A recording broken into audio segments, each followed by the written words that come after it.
I've used the LUMIX S1 Mark II for my latest projects for Vietnam Airlines, Ford, Jason, and more in the past few weeks.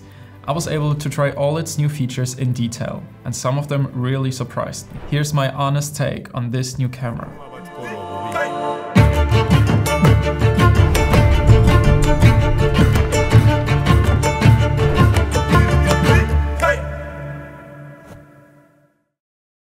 Let's start from the outside, because the amount of buttons we have is insane. First, we now have 5 custom modes available. Actually, in the 5th, we have 2 more options, so overall 7 different presets for our custom photo and video settings. There also is a dedicated dial where we can switch between photo, video, and slow motion. Also, do you know the problem that sometimes your display gets black, especially when you have mounted your camera at a really weird spot and then the viewfinder gets activated? To fix that, I always had to go through hundreds of menu options. However, LUMIX put a button for this right next to the viewfinder. So here we can switch between viewfinder, display, or automatic switch. On the left side, there also is a new lock switch, which locks all the current exposure settings. So if you're shooting more action-packed scenes, there's no chance that you accidentally switch or change any exposure settings like the shutter speed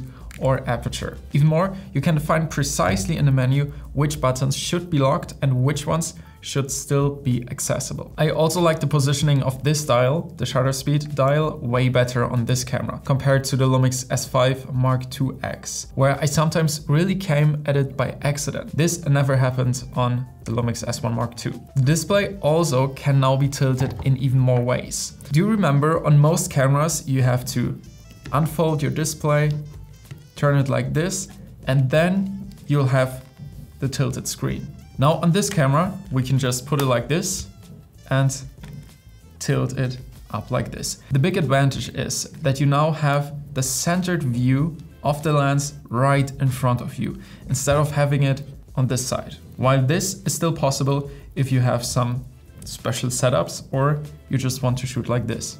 Also, we have 2 recording buttons, this red one right here. Oh, I just started. And one at this corner next to the lens. And there also is this custom button accessible right next to the lens, and the hand grip fits perfectly to the middle finger. And you can literally set any feature of this camera just on this button. One of my personal highlights on this camera were the Open Gate upgrades. Open Gate is a recording format where the whole sensor area can be used to capture videos.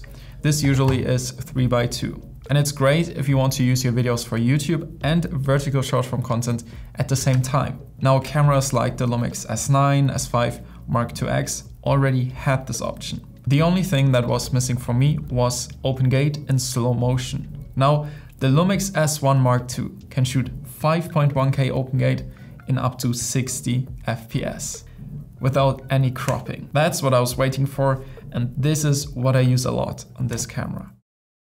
I already really liked the color science on the S9 and S5 IIX, and the S1 Mark II keeps the same look. Skin tones feel natural, there's a nice balance between warmth and detail, and even straight out of camera, the image has a really clean and scenic vibe. When it comes to stabilization, there's a new cropless mode that gives you simple stabilization while maintaining your full field of view. It's perfect for handheld shots where you don't want any changes in the framing. And most of the time, I still prefer using the standard stabilization mode.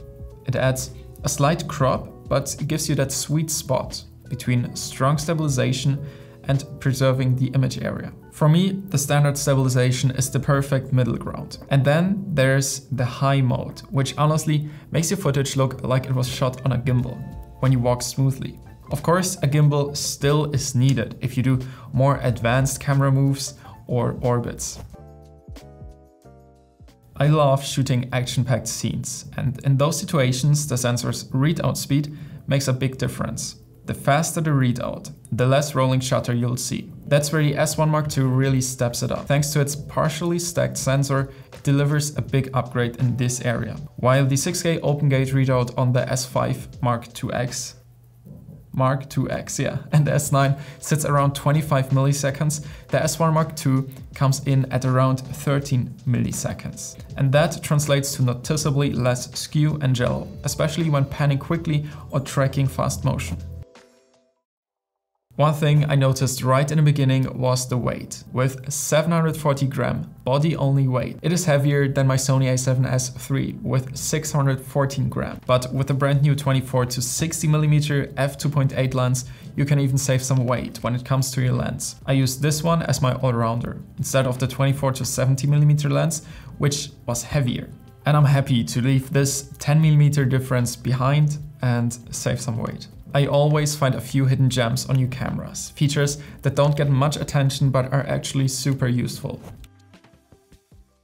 With this camera we have frame marker stacking. You can now overlay up to 3 frame markers at once. That means you can frame for YouTube videos, Instagram Reels, and even a third format all in one shot, without guessing your crops later. The S1 Mark II lets you set a shutter limiter to avoid accidentally breaking the shutter rules. But this means you cannot set your camera to, for example, 1/6 to get these motion blur shots. To do this, you have to disable the shutter limiter, which you can do really easy in the settings. And this camera features synchro scan, so you can fine-tune your shutter really precisely to eliminate flicker from LED lights or screens, which is perfect for mixed lighting conditions. With an optional upgrade key, you can unlock ARRI Lock C3, which means you're getting access to one of the most respected lock profiles in the film industry. That's great if you're color matching to cinema workflows or just want that premium flexibility in grading. This camera right here is just a press sample, which I have to send back, unfortunately. But I'm thinking of getting one by myself. What do you think? I've been impressed by the LUMIX S1 Mark II, and I'm super excited to hear your thoughts about this camera in the comments.